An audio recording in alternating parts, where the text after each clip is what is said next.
Welcome to PSC mathematics class. Question number 1. ഒരാൾ 60 km/h വേഗത്തിൽ സഞ്ചരിച്ചാൽ ഓഫീസിൽ 15 മിനിറ്റ് നേരത്തെ എത്തും. 40 km/h വേഗത്തിലാണ് സഞ്ചരിക്കുന്നതെങ്കിൽ 5 മിനിറ്റ് താമസിച്ചാണ് എത്തുക. എങ്കിൽ അയാളുടെ വീട്ടിൽ നിന്ന് ഓഫീസിലേക്കുള്ള ദൂരം എത്ര? അപ്പോൾ സമയം എന്ന് പറയുന്നത് ദൂരം ബൈ വേഗമാണ്. അപ്പോൾ 60 km/h വേഗത്തിൽ സഞ്ചരിച്ചാൽ ശരിക്കും എത്തേണ്ടതിനേക്കാളും 15 മിനിറ്റ് നേരത്തെയും 40 km/h വേഗത്തിലാണ് സഞ്ചരിക്കുന്നതെങ്കിൽ 5 മിനിറ്റ് താമസിച്ചുമാണ് എത്തുന്നത്. അപ്പോൾ ഇവ തമ്മിലുള്ള ഡിഫറൻസ് എന്ന് പറയുന്നത് 15 + 5 20 മിനിറ്റ് ആയിരിക്കും. അപ്പോൾ D/40 ദൂരം ബൈ വേഗം D/40 - D/60 = 20 മിനിറ്റ്. മിനിറ്റിനെ മണിക്കൂറാക്കാനായിട്ട് 60 കൊണ്ട് ഹരിക്കുന്നു. 20/60 മണിക്കൂർ. അപ്പോൾ ഇവിടെ നമുക്ക് കോമൺ ഛേദമായിട്ട് 60 × 40 എടുക്കാം. അപ്പോൾ 60 × 40 60D - 40D = 20/60. 60 60 വെട്ടിപ്പോയി. പിന്നെ 20D/40 20. 20D = 40 × 20 D = 40 kilometre. രണ്ടാമത്തെ ക്വസ്റ്റ്യൻ. എ ഒരു ജോലി 4 ദിവസം കൊണ്ടും ബി 12 ദിവസം കൊണ്ടും സി 6 ദിവസം കൊണ്ടും പൂർത്തിയാക്കും. 3 പേരും ഒന്നിച്ച് ജോലി ചെയ്താൽ എത്ര ദിവസം കൊണ്ട് പൂർത്തിയാക്കും?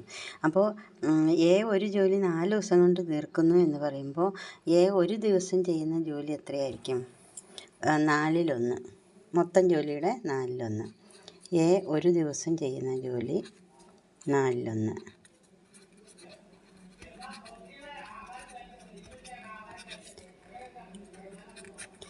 അപ്പോൾ ബി ഒരു ദിവസം ചെയ്യുന്ന ജോലിയോ? അത് 12/1. സി ഒരു ദിവസം ചെയ്യുന്ന ജോലി എന്ന് പറയുന്നത് 6/1. അപ്പോൾ 3 പേരും കൂടി ഒരു ദിവസം ചെയ്യുന്ന ജോലി 3 പേരും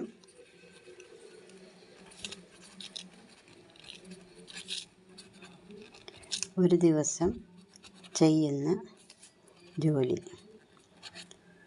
ഈ 3 കൂടി കൂട്ടണം. 4/1 + 12/1 + 6/1.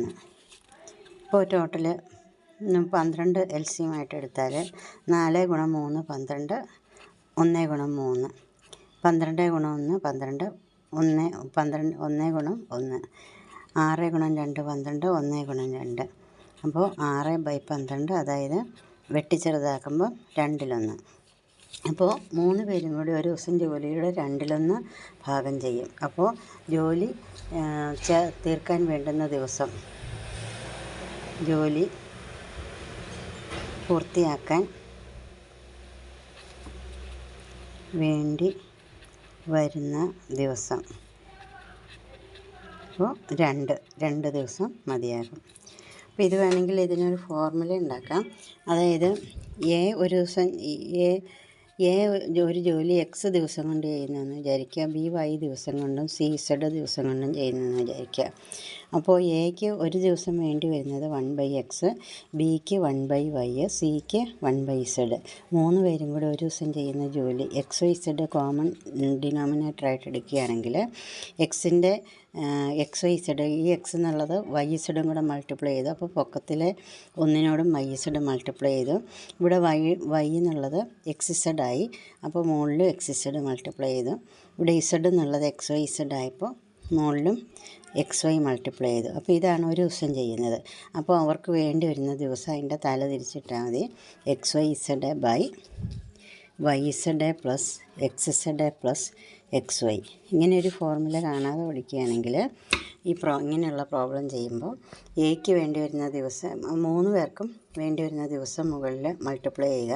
എന്നിട്ട് അതിൽ 2 എണ്ണം വീതം YZ + XZ + ZX, XZ + XY. Question number 3.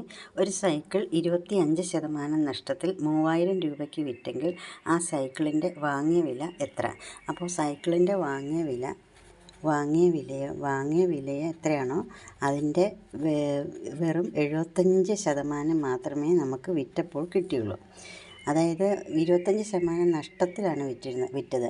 25% ലാഭത്തിലായിരുന്നെങ്കിൽ അത് 25 100 25 + 100 100ൽ 125 എന്ന് എഴുതാമായിരുന്നു. പക്ഷേ ഇവിടെ 25% നഷ്ടമായതുകൊണ്ട് 100ൽ നിന്ന് 25 പോയി ബാക്കി 75. വാങ്ങിയ വിലയുടെ 75% മാത്രമേ നമുക്ക് കിട്ടിയുള്ളൂ. അതായത് വാങ്ങിയ വിലയുടെ 75%മാണ് വിറ്റ വിലയായ 3000 രൂപ. അപ്പോൾ വാങ്ങിയ വില കണ്ടുപിടിക്കാനായിട്ട് വാങ്ങിയ വില = 3000 ഗുണം ഈ 100 ഇങ്ങോട്ട് ഗുണിക്കണം, 75 താഴെയും. അപ്പോൾ 25 ഗുണം 3 75, 25 4 100, 3 ഗുണം 1000 3000. അപ്പം 4000 രൂപ. 4000 രൂപയാണ് വാങ്ങിയ വില. Question number 4. ഒരാൾ ഒരു തുക സാധാരണ പലിശയ്ക്ക് 5 വർഷത്തേക്ക് നിക്ഷേപിച്ചു. തുകയുടെ 4/1 ഭാഗം പലിശയായി കിട്ടിയെങ്കിൽ പലിശ നിരക്ക് എത്ര? അപ്പോൾ നമുക്ക് സാധാരണ പലിശ കാണാനുള്ള സൂത്രമൊക്കെ I = PNR ആണ്. അപ്പോൾ ഐയുടെ സ്ഥാനത്ത് ഇവിടെ എമൗണ്ടിൻ്റെ 4/1 ഭാഗം P/4 P × 5 വർഷത്തേക്കാണ് 5 × R/100. അപ്പോൾ ഇതിൽ നിന്ന് Rൻ്റെ വില 5 എന്ന് കിട്ടുന്നു. 1331 ഘനസെൻറ്റിമീറ്റർ വ്യാപ്തമുള്ള സമചതുരക്കട്ടയുടെ ഉപരിതല വിസ്തീർണം എത്രയാണ്? സമചതുരക്കട്ട എന്ന് പറയുമ്പോൾ നീളവും വീതി ഉയരവും തുല്യമായിരിക്കും. സമചതുരക്കട്ട എന്ന് പറഞ്ഞാൽ അത് ക്യൂബാണ്.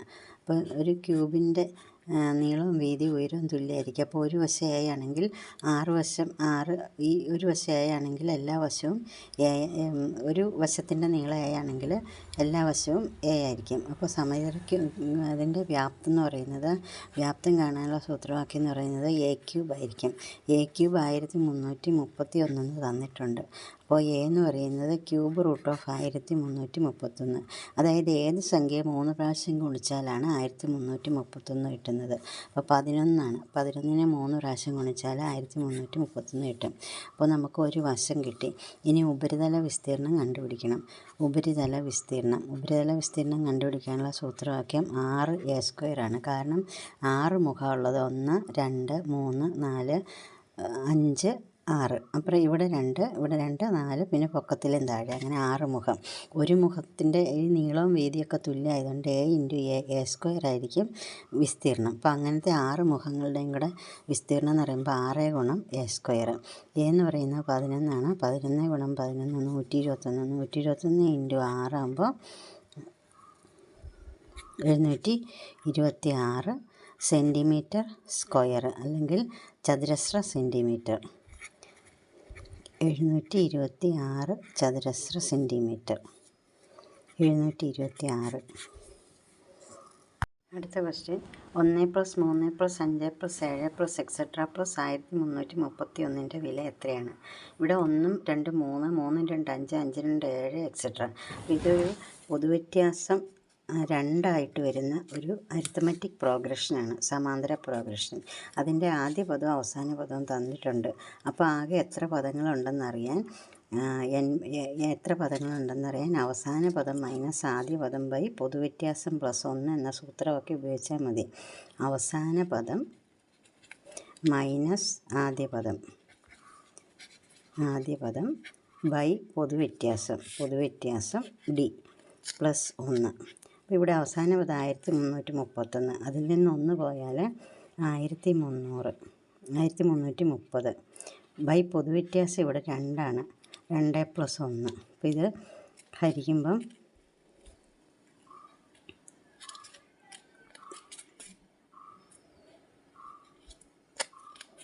665 + 1 = 666. അപ്പോൾ Nൻ്റെ വില കിട്ടി 666. ഇനി തുക കാണാനുള്ള സൂത്രവാക്യം n/2 × first term + last term. അപ്പോൾ ഇവിടെ n എന്ന് പറഞ്ഞാൽ ആകെ എണ്ണം 666/2 × ഫസ്റ്റ് ടേം എന്ന് പറയുന്നത് 1, ലാസ്റ്റ് ടേം 1331. അപ്പോൾ 1332/2. അപ്പോൾ ഇവിടെ 666ൻ്റെ സ്ക്വയർ, 666 × 666 4,43,586.